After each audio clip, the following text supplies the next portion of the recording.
Hey everybody, welcome back. This has been a project controller for a good friend of mine named Conor. He has had his original Gamecube controller since he was a kid. And you can tell that there's lots of bit of grime all over the controller here. And everything was functional about it, nothing was a big problem or anything. But it's old, it's beat up, and he is using a second generation controller. And we planned on using a fob controller built into the new one. Unfortunately, we could not get this board to correctly start functioning. It's been in a shop a couple of times, and we decided to just kind of do the shell swap, which I think he'll really like. And we got the T3s here, so we're gonna see if we can change out the stick boxes as well here. If we can do that, great. If not, we tried. Here, I have an old Indigo controller that I had, and we sanded it down, painted it over this nice bright red, and then gave it a finishing coat of gloss on it. And he always plays as Yoshi. So I also got a little sticker decal to go into the middle here, but we're gonna show you how to take apart a controller here, do a shell swap, and we'll show you how to clean up some of the insides if you need to, but I do have clean insides for him on extra controllers I've done before, and I hope you enjoy the video.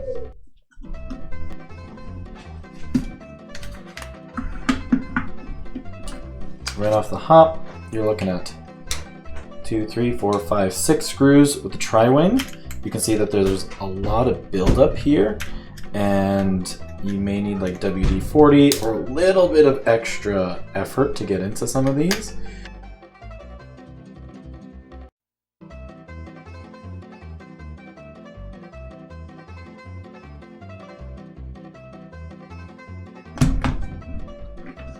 Go, put those to the side, and you're not going to want to open it up this way. You're going to want to turn it over because the face buttons are going to peel downwards.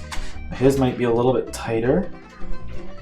It's actually fairly clean. There's a bit of grime in there. It's not so bad. It's not quite as bad as I thought it was going to be, but you can see definitely around the edges here how grime is starting to build up. So what you want to do is take the power cord, get it around the notch here. They are all zip tied together, so do notice that, and just pull straight out. Actually, it looks pretty good. There's a little bit of food in there. It's not the worst from what I've seen. That's for sure. Looking at the board itself, we're looking relatively clean. These buttons could do with a little bit of a scrub, but we're going to take these off. Yeah, you just pull them off, and there you go. Now you can start really... I'm going to try to focus in a little better here.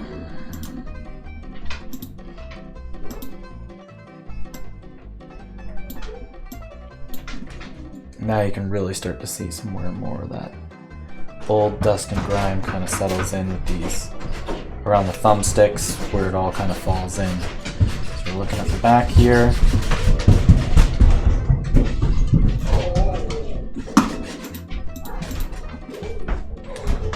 Okay, so his pedometers looked okay. We'll probably get a brush. So from here, we're just going to try to snap. We're going to use our fingers here. Make sure that the controller sticks are straight. And you're just going to pull just a little. Snap these off. And they are soldered in.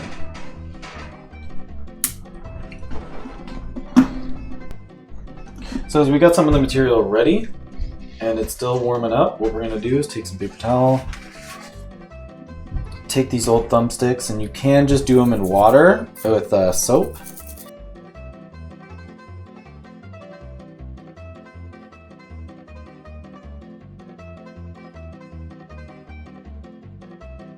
Alright, all those pieces should be cleaned. So what we're going to do is take our soldering iron, and I have this flux wire stuff here, and we're going to try to get off a lot of the flux before, or a lot of the solder onto here before trying to pull the controller part out and wiggling it around.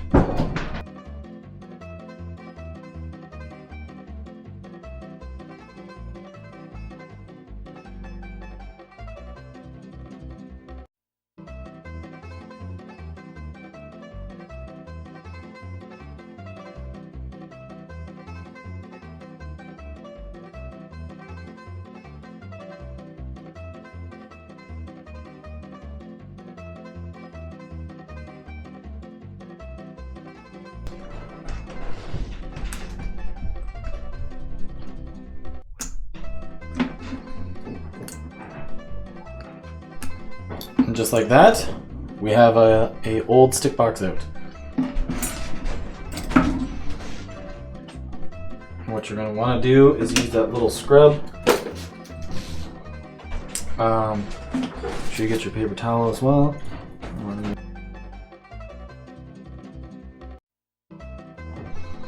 Now we can take his T3 stick box. Ensure that you line it up in the correct formation here. It should just pop into these holes.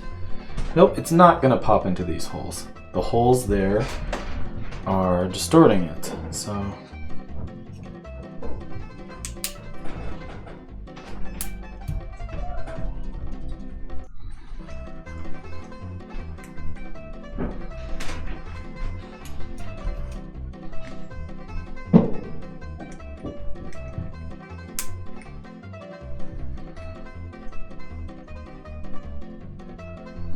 we have snapped them in the T3, and we are getting range of motion on the bits there. So we're going to hope that kind of holds it straight and holds it all together. And we're going to flip it over. Nope, there's no room for screw holes. We're just going to go with it, and hopefully everything works out that way. Now on to this one.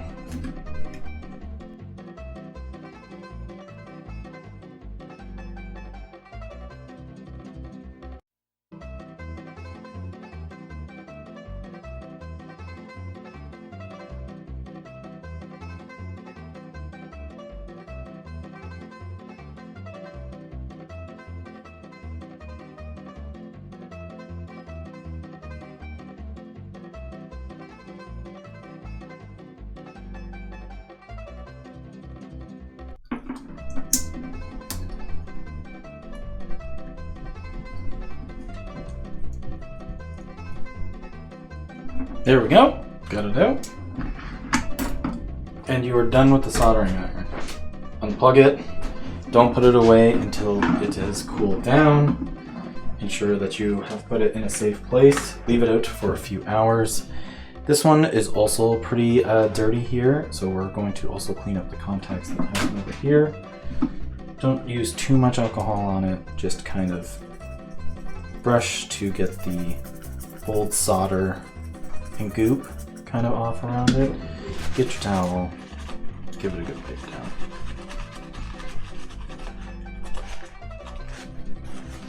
Make sure those contacts are nice. Yeah, the top side looks really good here. So unfortunately what we're looking at is with this T3, I still originally have these two slots on it, which do not line up here. So what we are gonna have to do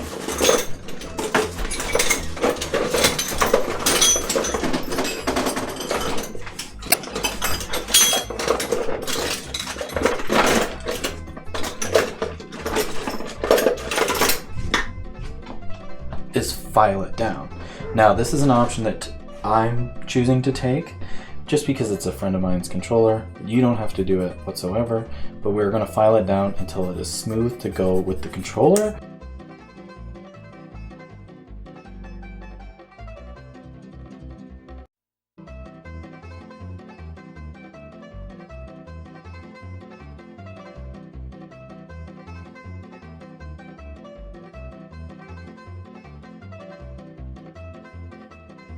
Ensure that your pedometers are kind of lined up in the correct way, in faction, to snap back in,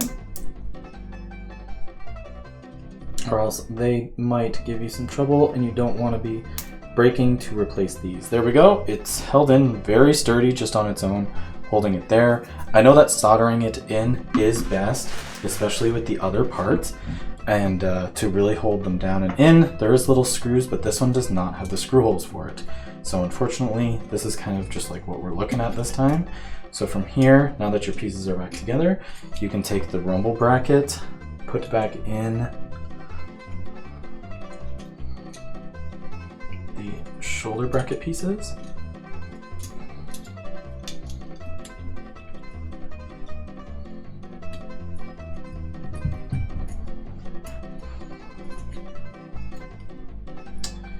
I did it the wrong way. This rumble pack needs to be out first, so we need to take this one out, get the rumble pack down. This will have kind of like a guiding part. It will kind of just like fit into the controller and fit into the space. This goes, I'm pretty sure, upwards and in like that. If it doesn't, we'll find out later. But essentially, we have the controller back together with T3 sticks for them. Everything else looks fairly decent, or decent enough to kind of put it back together. So I cleaned up the control sticks. They look fresh and new. They will line up just like they did from before. And just pop them back on. Give it a nice, good squeeze and push. Same with the C-stick. Push. C-stick gets a little bit of a grip. There we go. And these are very responsive, and they should last a much longer time. Where at the beginning of the video you saw his thumbstick kind of lagging a bit, this is very responsive and very fast. So going into the new shell here, we are just going to take it apart. You can see that it was the indigo blue from the inside here, and we are going to start slapping some of the parts together.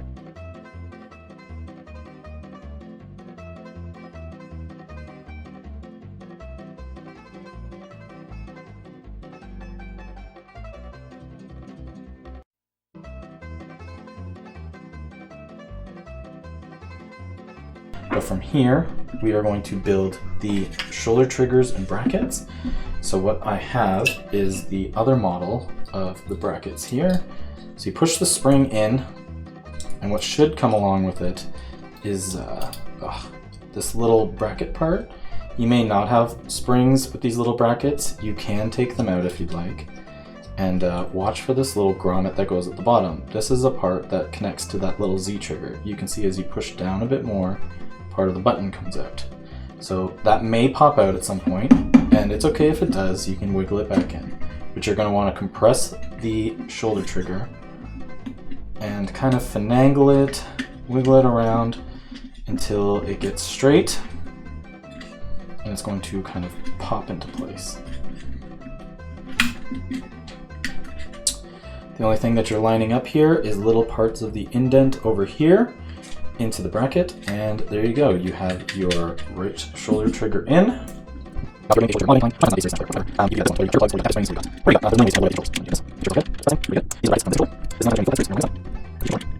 Here. And you're going to want to have, you don't want to lose any parts either. You're going to want to drop in each of the screws first. If you have a magnetic screwdriver, that's great. Use it. I do not have mine at the moment, so we are just using this one. We're going to tighten these down and then go to those. Do not over tighten these, as they are going into a plastic thread. Do remember that. It is plastic threading, and you are using a metal bolt or a zinc bolt. You're using something that's not threading back into plastic.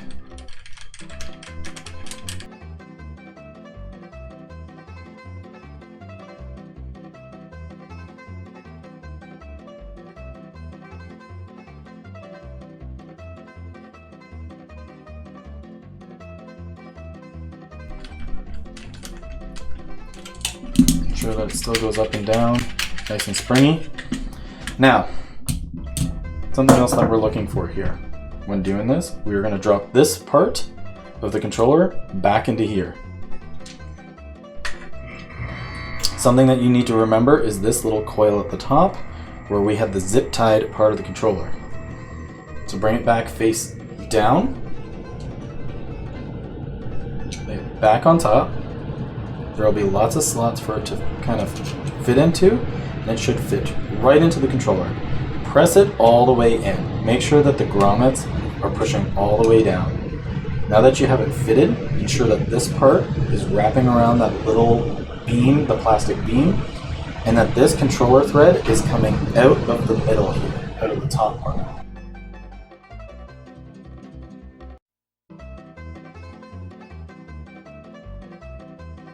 Now it's feeling good. Should have it all kind of locked in there, and the screws will really help tighten up the rest of it. So to really get it going, drop in. Oh, those are the old screws. We're going to get the new screws. Start dropping your screws in.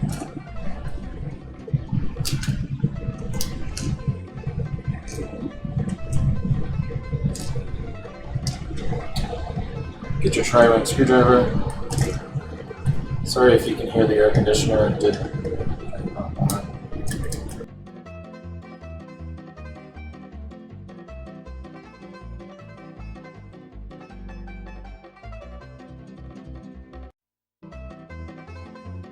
Press, make sure that everything's kind of popping back out. Those sticks feel really good.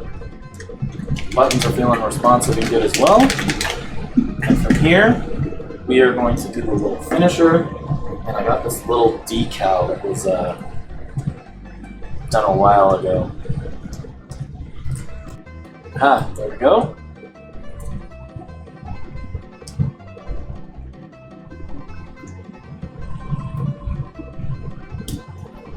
So it's a big old cover sticker.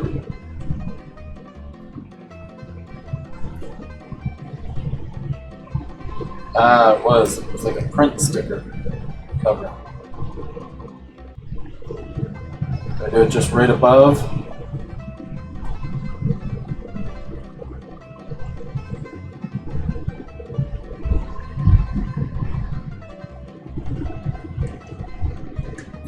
And there we are. There is my friend's new Smash Yoshi controller. I hope you all enjoyed. I hope you all learned a little something here. And of course, this is a lot of fun to make. Thanks for joining. Hey everybody, so this is the outcome of the red Yoshi controller. We have our little plushy guy here with us. And I just kind of wanted to show that all of this is going to work properly. And where can we go to just practice? Training. Yeah, if we go into practice here, I just want to kind of show that it fully works and that the controller should be going pretty smooth.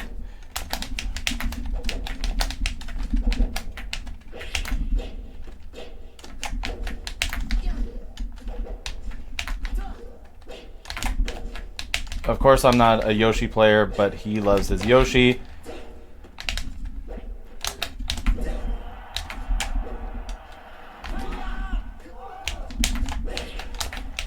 I am not a professional by any means, but nonetheless.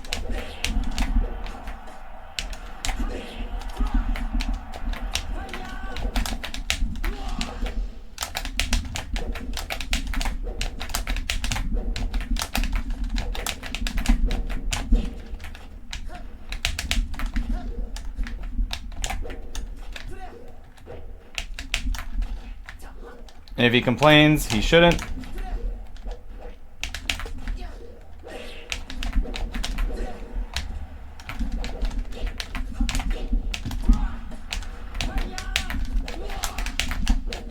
And there we go. I just wanted to show a little bit of the controller off here, and we are very pleased with it, and everything is working out quite well. Thanks very much for tuning in.